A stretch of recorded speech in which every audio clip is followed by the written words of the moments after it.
लेकर बनाई गई थी जो बिल को लेकर, क्या कुछ आप लोग अपनी तरफ से बात रखेंगे? जब भूमिका पाल का बयान है कि इसमें सभी पक्षों को शामिल किया गया है और सभी की बातें सुनी जाएंगी। देखिए, संविधान की धारा 26 है जो धार्मिक स्वतंत्रता की आजादी देता है, और ये बाबा साहब डॉक्टर भीमराव अंबेडकर जी का संविधान है जो भारत में लागू होता है। और उस संविधान में लिखा है कि धार्मिक संस्थाओं के प्रबंधन में कोई भी हस्तक्षेप सरकार का नहीं होगा। वो चाहे मंदिर हो, चाहे मस्जिद हो, चाहे गुरुद्वारा हो, चाहे चर्च हो। लेकिन ये जो कोशिश की जा रही है मौजूदा मोदी सरकार के द्वारा, इस कोशिश के पीछे एकमात्र मंशा है जमीनों को कब्जा करके अडानी को देना। ये अपने दोस्त अडानी को जमीनें देने के लिए ये बिल लाया जा रहा है। इस बिल के पीछे मकसद है एकमात्र अपने दोस्तों को पूरे देश में जमीनें वक्फ बोर्ड की कब्जा करो और दो। वक्फ बोर्ड की जमीनें कब्जा हो जाए तो गुरुद्वारे की जमीनें देश भर में कब्जा होंगी और दोस्तों को दी जाएंगी।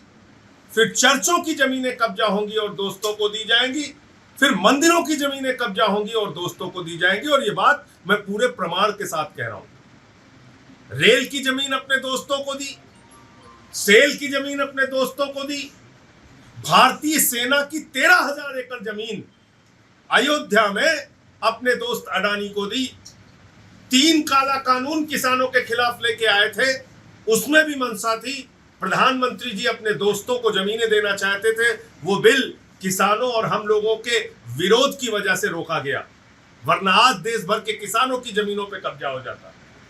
दलितों की जमीनें कब्जा करके दोस्तों को देना है, आदिवासियों की जमीनें कब्जा करके दोस्तों को देना है। तो ये बिल गैर संवैधानिक है, संविधान की धारा 26 के विरुद्ध है, और कोई भी बिल संविधान के विरुद्ध नहीं आ सकता। विरोध करेंगे आप इसका? निश्चित रूप से विरोध करेंगे। अच्छा, एक विषय पर और निश्चित रूप से विरोध करेंगे। तू कौन मैं खामखा?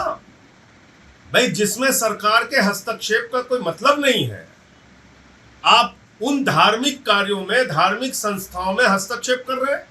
कल को आप मंदिरों की जमीनें कब्जा करेंगे, गुरुद्वारों की जमीनें आप कब्जा करेंगे, चर्चों की जमीनें कब्जा करेंगे।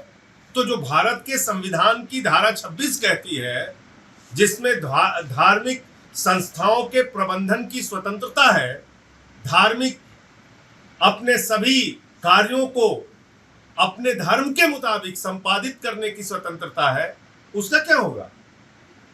उस संविधान के अधिकार का क्या होगा? आप भारत के संविधान में दिए गए अधिकार को छीनना चाहते हैं, इसलिए इसका विरोध करेंगे। एक दूसरा मुद्दा आतिशी जो आपकी मंत्री है, उन्होंने इंफॉर्मेशन पब्लिक डिपार्टमेंट के सेक्रेटरी और डायरेक्टर को शो कॉज नोटिस किया कि 15 अगस्त को जो विज्ञापन छपा उसमें सीएस की फोटो नहीं है।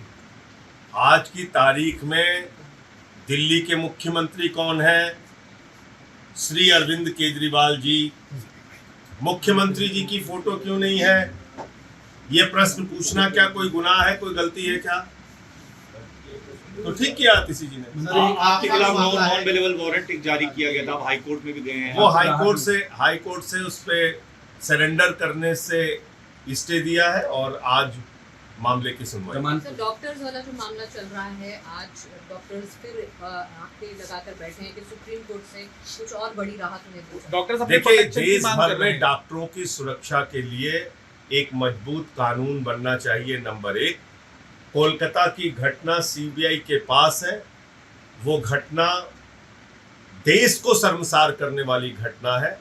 उस घटना को फास्ट ट्रैक कोर्ट में चलाकर और सीबीआई जल्द ही सारे सबूत फास्ट ट्रैक कोर्ट के सामने रखे, और जो इसके मुख्य आरोपी हैं, गुनहगार हैं, दरिंदे हैं, उनको सख्त से सख्त सजा।